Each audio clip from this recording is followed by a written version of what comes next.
పిఠాపురంలో ప్రమాదవశాత్తు ఒక ఎలక్ట్రీషియన్ చనిపోయారు. చనిపోయిన తర్వాత హాయ్ ఫ్రెండ్స్, నమస్తే అందరికి. మీకు వీలైతే ఈ వీడియో మొత్తం చూడండి. నేను కట్ వీడియో చేసిన.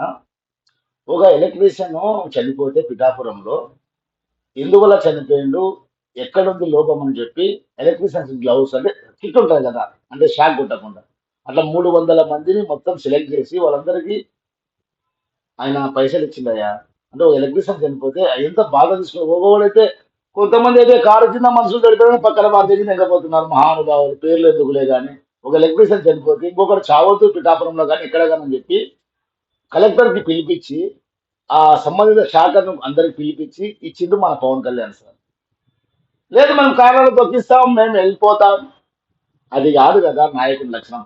రప్ప రప్ప కోసేస్తాం. ఏడ గంగమ్మ జాతరలో పుట్టేలిని నరికినట్ట నరుకుతాం. ఇదే రాజకీయాలు. ఛీ!